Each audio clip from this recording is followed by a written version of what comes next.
Tropa, i-Wadpo mo na yan. So ito yung pinadala sa atin ng Wadpo Tools Philippines cordless impact wrench. So tignan mo naman tropa, no?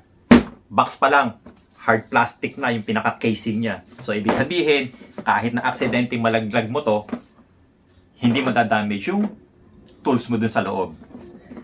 At meron na rin yan lagayan ng padlock pagka gusto mong secure talaga yung item mo, pwede mong lagyan ng padlock. Buksan natin tropa nang malaman natin kung ano-ano ang inclusion nito sa loob. Alright tropa, so ito meron tayong manual, and then charger, dalawang battery pack, tapos may kasama siyang tatlong socket. So ang socket nito 21, 22, and 24. Alright. Ito yung cordless impact wrench natin. So 20 volts yan, no? Lagay natin itong battery tropa. Testingin natin. So ayan, syempre meron siyang protective cover para sa battery. Nasa ganon, kapag itinago mo to or pakalat-kalat na lang dyan, hindi madadamage, no? So kailangan talaga meron siyang protective cover. So ikabit natin. So ayan tropa. So ano meron dito? So meron siyang work light, no? LED na yan. 1/2 ang size tropa. Syempre yung switch. Tapos meron siyang selector. So meron siyang forward at reverse tropa. At meron din siyang mode. So tingnan natin yung mode niya, no?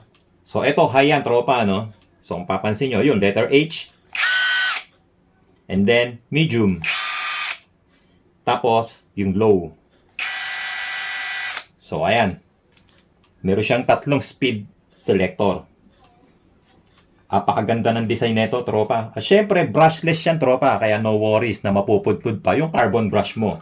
So, walang carbon brush to, tropa. Dahil nga, brushless. Alright? So, maintenance nito, halos wala na. At ang the best dito, tropa, 6 months warranty.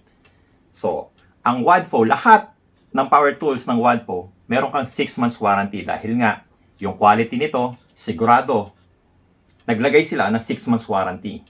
So, kapag nasira yan, within 6 months upon purchase, pwede mo siyang dalhin sa mga service center ng Wadpo. At saka eto tropa, no, yung battery, swak sa halos lahat ng power tools ng Wadpo. So, ibig sabihin, kahit naiilan lang yung battery mo, tapos marami kang mga tools, pwede mong pagpalit-palitin yan. Kapag nalobat ang isa, pwede mong gamitin doon sa ibang tools mo na Wadpo. Swak na swak, tropa. So, ayan, tropa, no? Mapapadali na pag DIY natin. Pwede na natin baklasin yung motor natin gamit itong impact wrench. Alright? So, doon sa mga gustong bumili ng Wadpo, i-check nyo yung link na andyan sa comment section sa baba, tropa. Nasa ganon, makita nyo at magkaroon kayo ng ideya kung magkano yung mga presyo ng mga power tools ng Wadpo.